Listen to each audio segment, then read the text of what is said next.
Hello, welcome back. As said, today we're going to be doing an item check analysis of the break-in of 2018 Reiki healing store owned by Veach family members.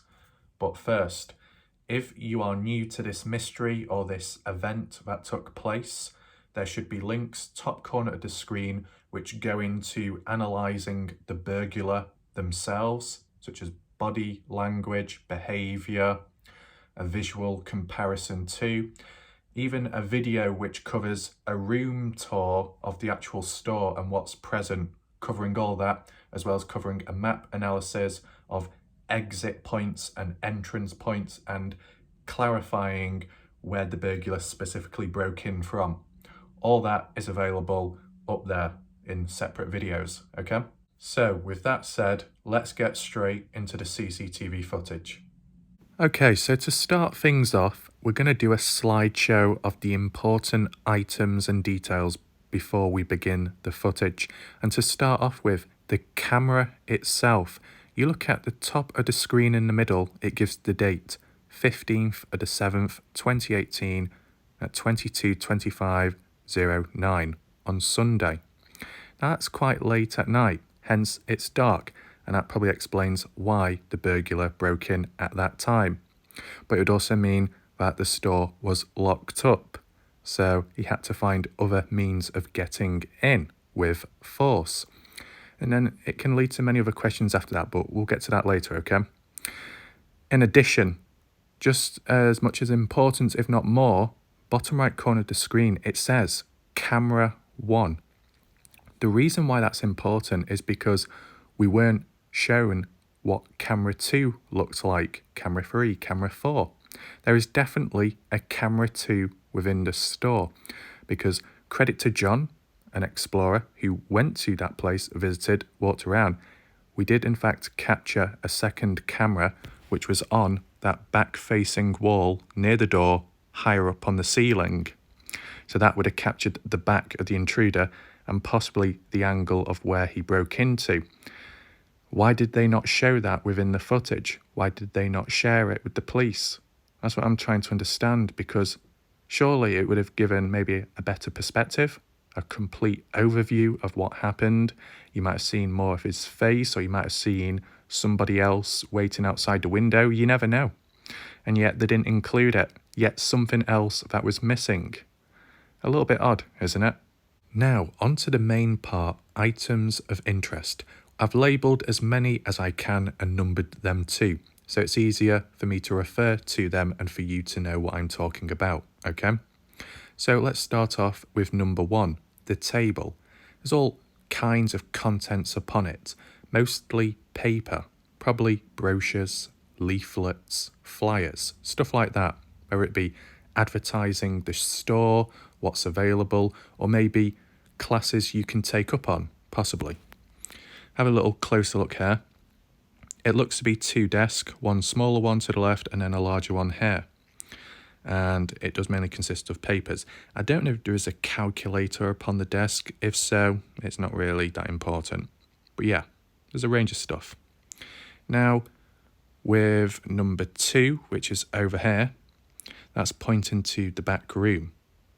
And that's where all the contents are of the shop. So the crystals, the skulls, the tarot cards, maybe books, all that stuff, which has some value in itself because, you know, when John was there that time, some of the items he came across were pretty overpriced for what they were, especially the small items. So with a store like this having such value, you may believe that a burglar would break in and steal one of those items, right? Because that's where the main contents are. But obviously, that wasn't the case in this occasion. Now, number 3, back to the desk, which looks to be a clipboard, which is rotated on its side. You can see a black clip, and then below it is a thin line, which I believe is a pen or pencil, and that's probably for signing out forms, classes, maybe something to do with stocks and items, inventory check, stuff like that maybe. Is it that important? Well, you could question, I wonder what's on it, but it's more to do with it's involved during the break-in footage, okay? You'll see what I mean shortly. because I couldn't label one of the items because it's out of shot. But we'll get into that shortly. Okay? Now, number 4 down here is an important one, a drawer, because this does play a role within the footage, and you'll see later on. And from the looks of it, it does seem shut, so probably locked, because it is night time, the lock up, hence the door's been locked, etc. But that being the case though, why would they leave an iPad out, which is down here? Okay, hopefully you can see it. Bottom right corner of the screen, tablet. There is a white outline around it. I assume that's an iPad case for it to stand up. You can see how it slopes down as well, so it's probably just used for it to stand up.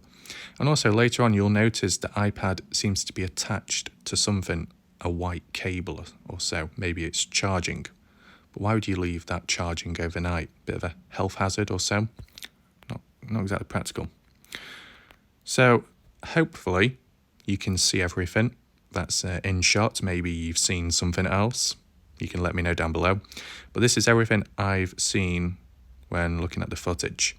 Now, we'll play the footage through, break it down, and see how many points of interest does the burglar reach or go to, okay? So we've got the footage rolling now, and very shortly you'll see the moment of impact on the window. A few items go flying across, and then there is a brief delay. And there you go, the blinds are lifted as he scuttles through, marches around, directly goes behind the desk, and then instantly back up, stumbles, fumbles and tumbles around, picks whatever up, and then he's basically back out. But he does take an item with him, the iPad. Now, that was very quick, okay? I know burglars in general may well be quick because they don't want to be caught, seen at the scene of the crime, etc. But I don't know.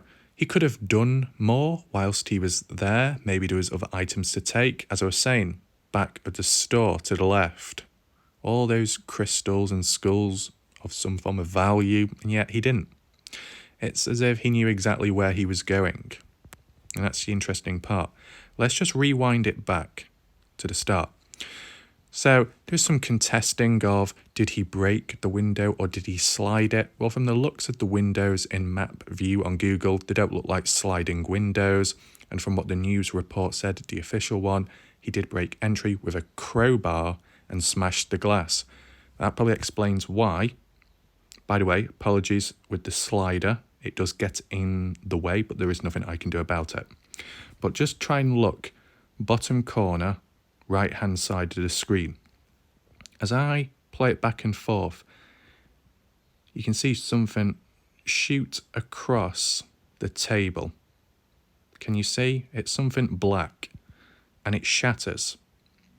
And some of it falls right off the side of the desk, and a bit more rolls across the ground on the floor, nearer to the door. You can see a few black items. What could it be?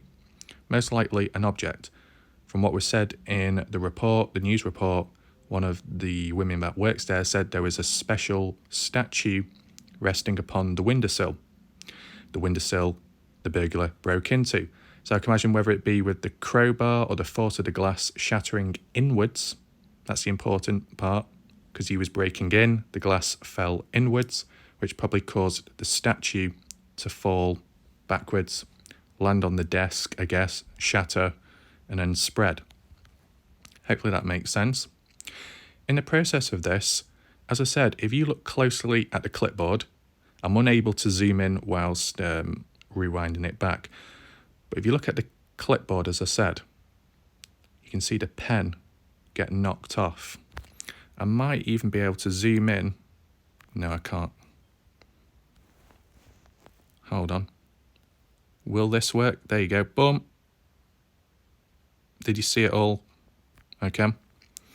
So there's that. As well, the iPad. The reason why it's interesting and worth pointing out, the intruder doesn't notice it immediately, and that's probably because it's in a blind spot. As well, it is a dark room. And that might explain something else shortly. But let's just stick with the iPad.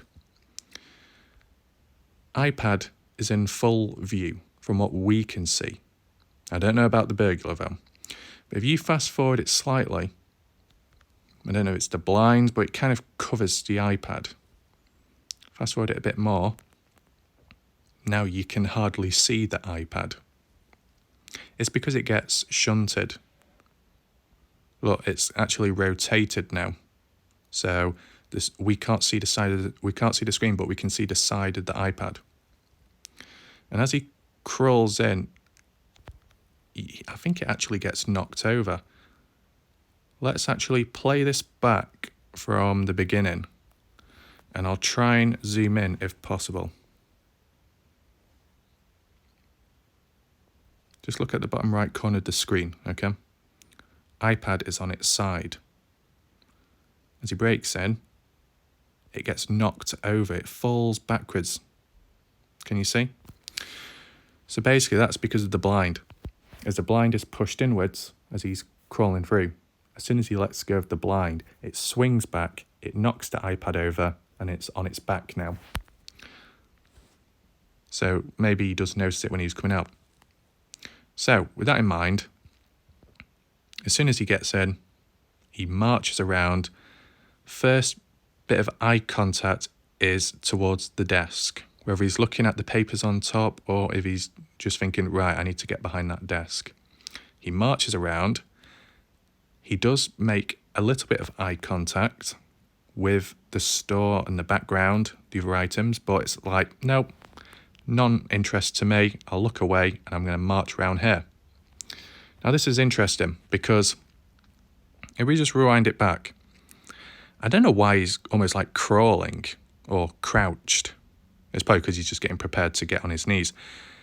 I don't know if you can see, but he's got a black item in his left hand. Can you see? It looks kind of curved. Most likely that's the crowbar, because it is fairly long and the crowbars are kind of curved. There you go. You can see it in its hand. It's quite long and it does stand out from the other lighting. As he scuttles on down, there's a little office chair behind him. I think there's a trash can as well. But look how he interacts with the drawer. Does this look normal? Look at that little grab. Oh, I'm off. Why would you do that? Let's just rewind it back one more time. Look at that. Right, I'm going to break in. No, I'm not.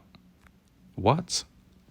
Look, this is the thing. I know people might be like, well, what's the significance? Well, if you're going to break into a store and use force, use an item which can help break you in, then why not use that item to then pry the drawer open?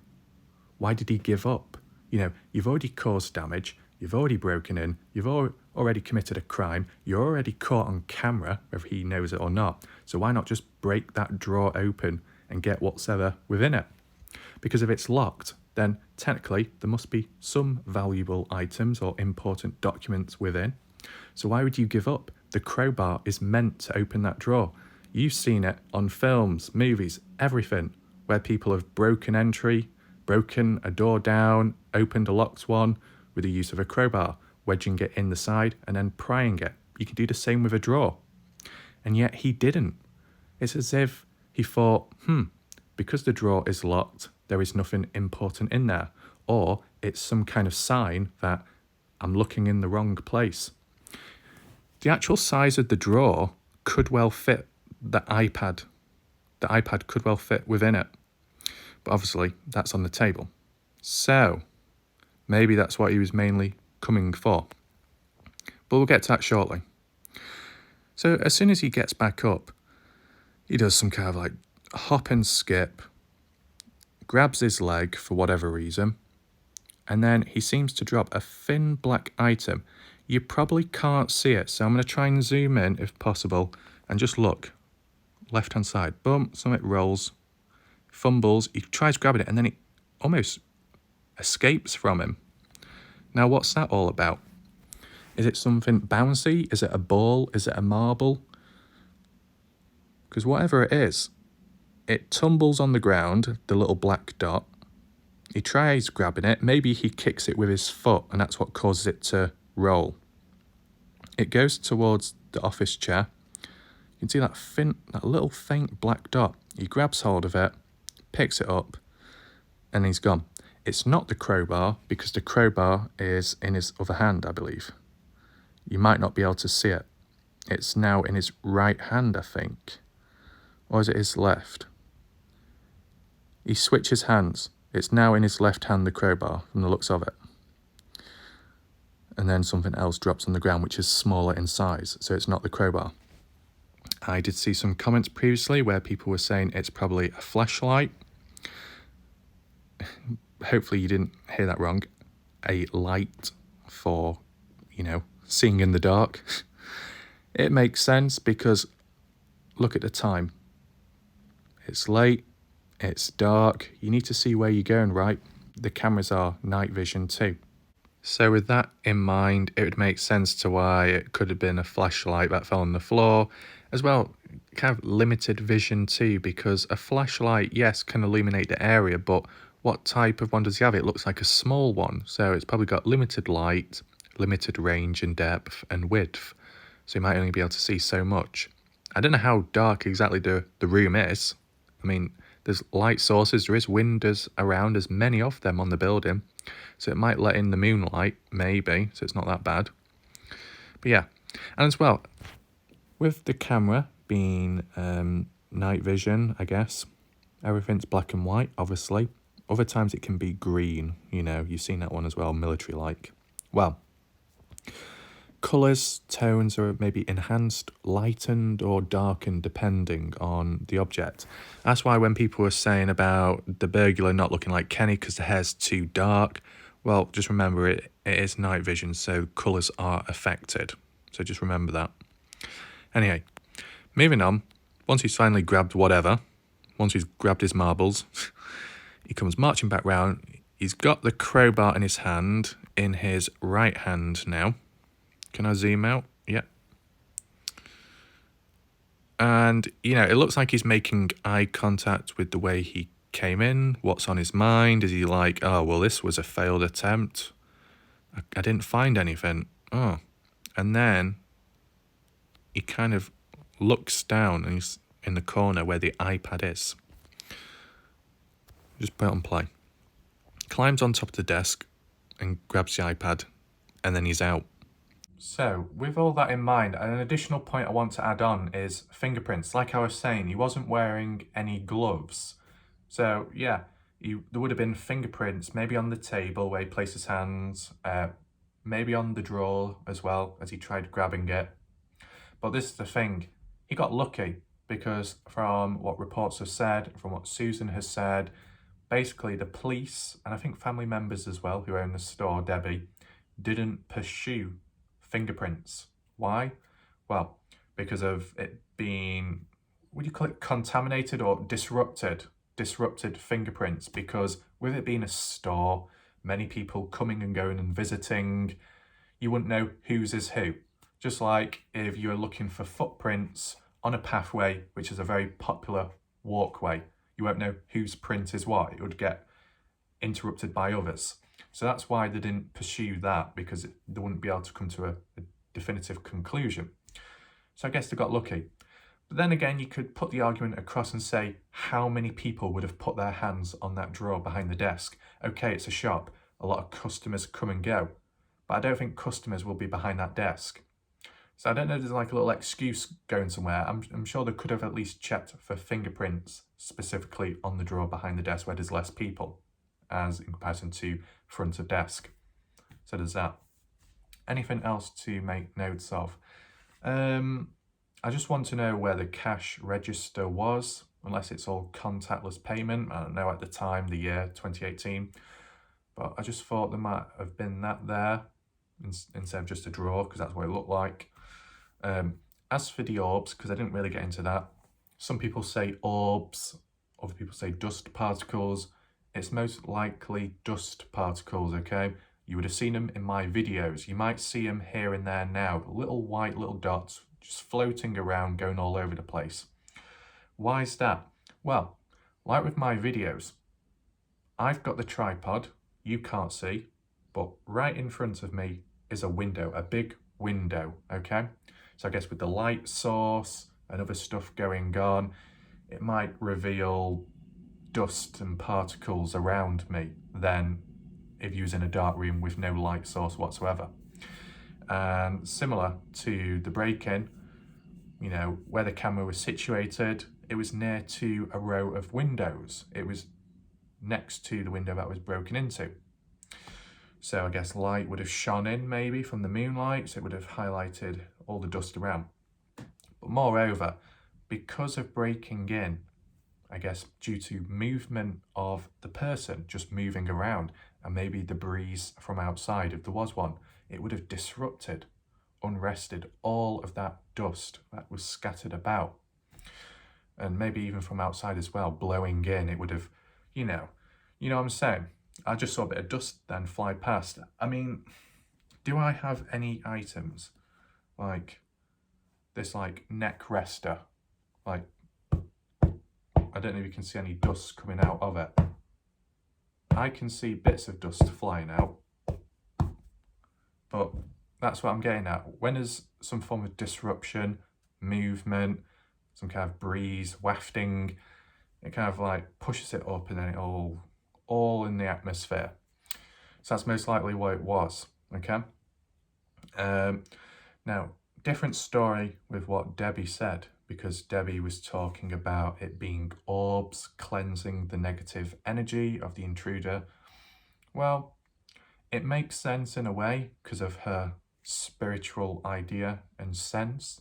In addition, with it being a spiritual store, it makes sense to why it would occur there. And with all the items within, dream catchers, crystals and all that, it's repelling, it's cleansing all the negative stuff that's gone on in that moment. But it is a load of bullshit, really.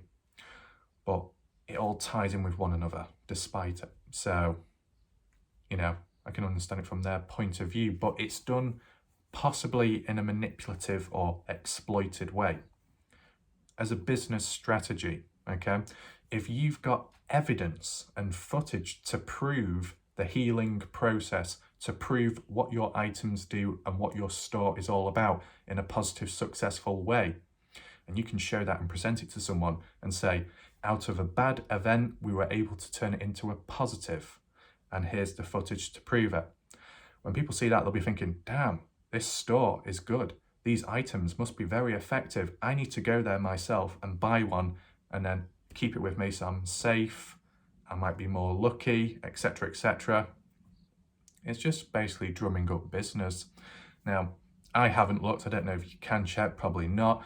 If you were able to do some kind of comparison of figures, maybe money generated or something financial, and you compare it to the year of 2018 throughout the next few months of the break-in, you compare those figures and stats to months before the break-in, was there an influx, more succession? I don't know.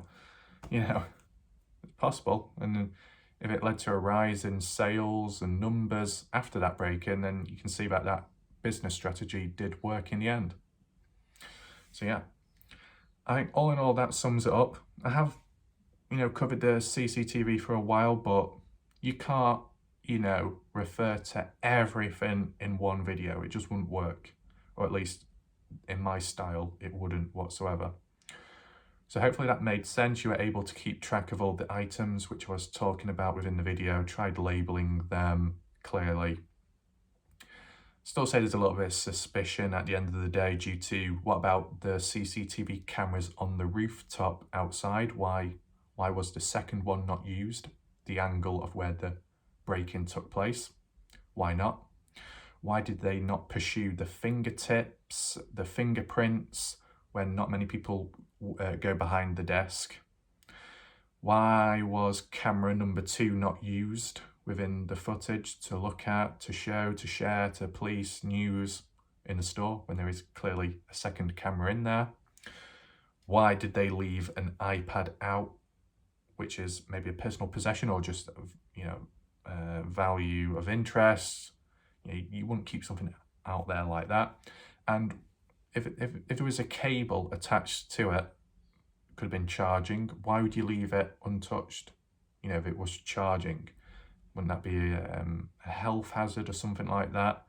It could burn out, it could set fire, catch fire, and then the store is on fire.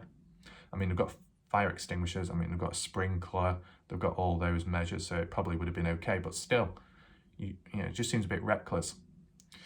Why did the burglar give up on the drawer, as said? So they're really those thoughts of suspicion, why this and why that. And yeah, I don't think there was any other follow-ups after that, you know, or any updates on the individual being caught, captured elsewhere, detained, none of that. So they could still be roaming around to this day. Okay. So thanks for watching. I'll see you in the next video. Goodbye.